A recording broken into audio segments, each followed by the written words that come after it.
हाय। ब्रह्मांड और ब्रह्मांड विज्ञान में हमें पहले से ही काफ़ी रुचि हो रही है। जैसे कि आपको बता दूं कि कुछ ही 100 साल पहले ये जो वेस्टर्नर्स थे वे मानते थे कि अर्थ जो है वो फ्लैट है और हमको विरासत में पहले से ही ये सिखाया हुआ है कि भू गोल है, जो धरती है वो गोल है। चलिए इसके और भीतर जाने से पहले मैं आपको एक स्टोरी सुना देता हूँ। एक बार की बात है जब इंद्र एक बहुत भव्य और सबसे बड़ा, जो आज तक किसी ने न देखा हो ऐसा एक महल बनाने की इच्छा रखते हैं। इस काम के लिए वे विश्वकर्मा जी को हायर करते हैं। अब विश्वकर्मा जी काम में लग जाते हैं। इतना भव्य और विशाल महल बनाने में विश्वकर्मा जो है वो काफ़ी थक जाते हैं और उनको ऐसा लगता है कि अगर मैं ये कंप्लीट ना करूं तो इंद्र नाराज हो जाएंगे। इसीलिए वे भगवान को पुकारते हैं कि वो कुछ उनकी मदद कर दे। अब कृष्ण भगवान खुद वहाँ पे प्रकट होते हैं, इंद्र से थोड़ी देर वार्तालाप करते हैं और बोलते हैं कि इंद्र जी, आप इतना भव्य और विशाल महल बना रहे हो, कितने विश्वकर्मा लगे आपके इस काम के लिए। अब इंद्र जी सोच में पड़ जाते हैं, कितने विश्वकर्मा का क्या मतलब, एक ही विश्वकर्मा होगा, जैसे एक इंद्र है वैसे एक विश्वकर्मा। कृष्ण जी मुस्कुराते हैं और अपने योगिक पावर से कुछ चींटियां भूलोक से स्वर्गलोक में बुला लेते हैं। अब इंद्र जी चींटियों को देख के फिर से बोलते हैं कि ये क्या है। तो कृष्ण जी उस पर उत्तर देते हैं कि यह वही चींटियां है जो कुछ समय पहले आप ही की तरह देवराज थी। ऐसा कह के कृष्ण जी वहाँ से चले जाते। फिर एक योगिक महापुरुष वहाँ पर प्रकट होते हैं। इंद्र के इस पूरे जो सीन हुआ है इसमें यह चीज इंद्र के ध्यान में आ जाती है कि मेरे साथ भी ऐसा ही कुछ हो सकता है आगे जाकर। अब नेक्स्ट सीन में क्या होता है, एक महाराज आते हैं जो काफ़ी योगिक थे। उनका पहराव बहुत सिंपल था, सर पर एक कंबल थी और छाती पे उनके एक सर्कुलर बाल थे। अब इंद्र पूछते हैं कि महाराज आप कौन हो। महाराज जवाब देते हैं कि मैं लोमोसी ऋषि हूँ और मेरा जो ये जीवन है यह आपके जीवन के लिए एक वरदान है।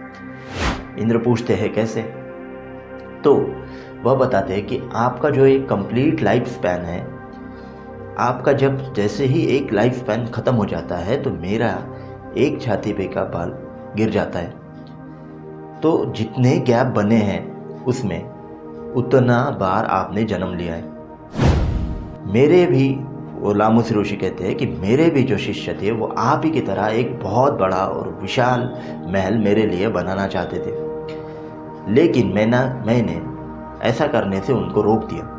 अब ऐसा क्यों।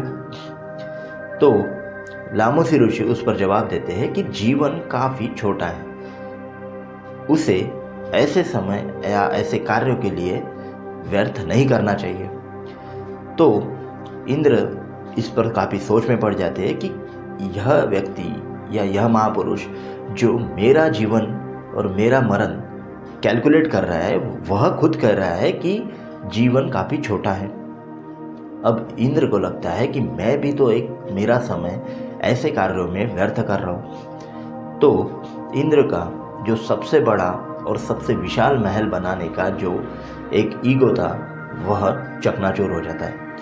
चलिए अब बात करते हैं हमारे वैदिक ब्रह्मांड में। देखिए कुछ ही 100 साल पहले, जैसे कि मैंने बता दिया है कि पूरे जो वेस्टर्नर्स थे वो कहते थे कि अर्थ जो है वो फ्लैट है और फ्लैट अर्थ थ्योरी को काफ़ी सपोर्ट करते थे।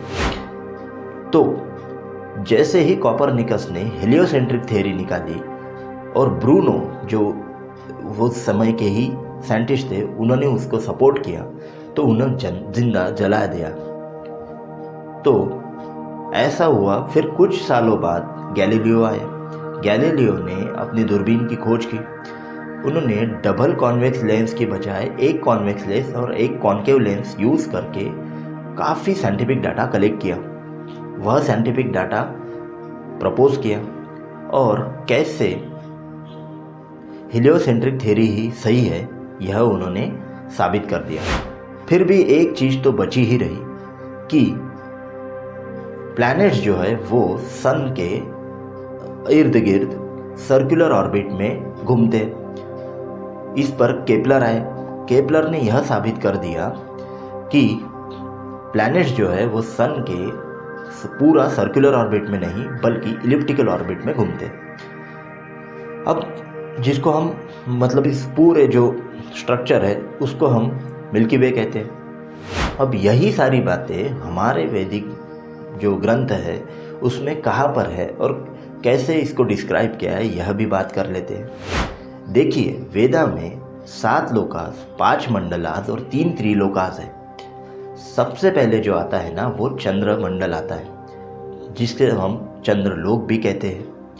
और वेदा में यह भी बताया गया है कि यह जो चंद्रमंडल है वह स्थित नहीं है, मतलब एक जगह पे स्टैटिक नहीं है, वह घूमता है भूमंडल के इर्द गिर्द। और भूमंडल के जो लोक है उसे हम कहते हैं भूलोक। और यह भी कहा गया है कि भूमंडल भी स्थित नहीं है, वह भी एक मंडल के इर्द गिर्द घूमता है, वह मंडल है सूर्यमंडल। और सूर्यमंडल के लोक को हम कहते हैं स्वरलोक। अब स्वरलोक और भूलोक, इन दोनों के बीच का जो अंतरिक्ष है उसे हम भुवा कहते हैं।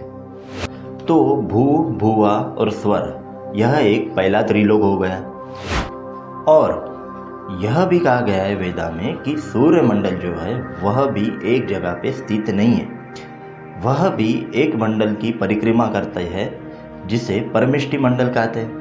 और परमिष्टि मंडल के लोक को जनलोक कहते हैं। और स्वर और जन, इन दोनों के बीच के अंतरिक्ष को मह कहते हैं। तो बात क्लियर हो गई कि देखो, परमिष्टि मंडल है वह भी एक जगह पे स्थित नहीं है, वह भी स्वयंभू मंडल के इर्द गिर्द चक्कर लगाता है।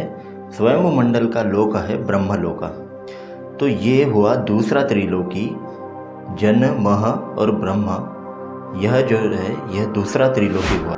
महलोका और ब्रह्मलोका, इन दोनों के बीच के अंतरिक्ष को हम तपा कहते हैं। तो जन, तपा, सत्य, यह हुआ तीसरा त्रिलोकी।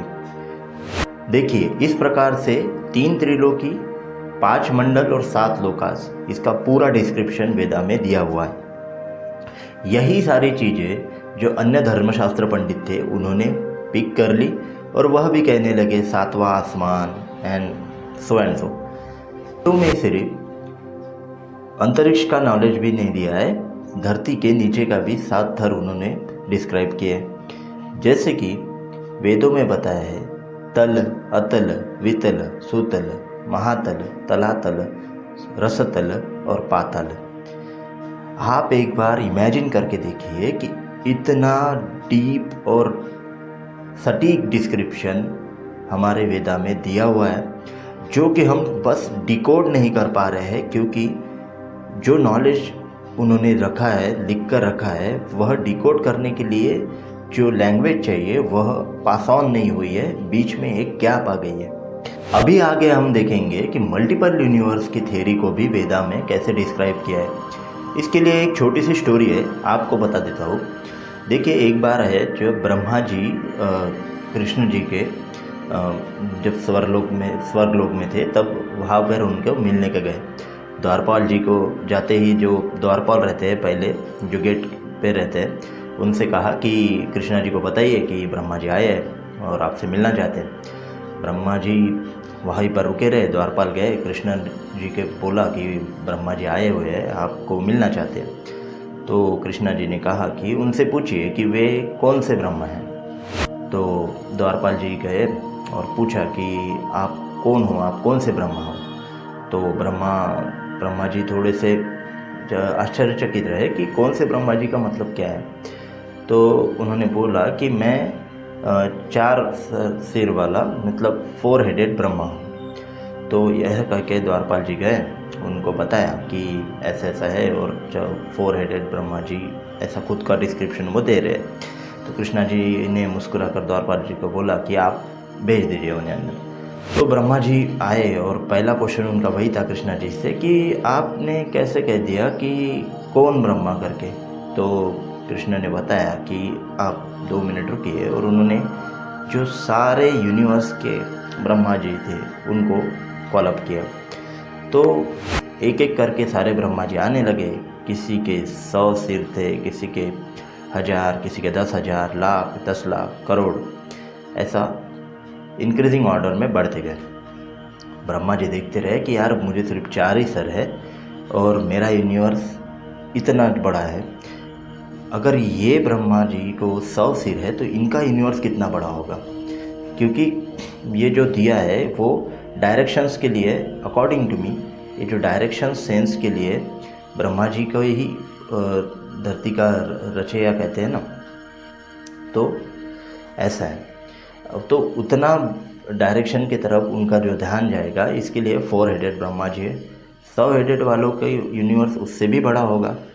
और इससे यही साबित होता है कि वेदों में भी यह कहा गया है कि ना कि बस एक ही यूनिवर्स है, वैसे मल्टीपल यूनिवर्स है। हालांकि यह एक स्टोरी के रूप में है, यह कुछ सत्य है असत्य है इसको नहीं कहेंगे, लेकिन हम स्ट्रेट टू द पॉइंट आके यही सोचेंगे कि उन्होंने यही बताने की कोशिश की है कि यूनिवर्स ये एक ही नहीं है, ऐसे मल्टीपल यूनिवर्सेस है।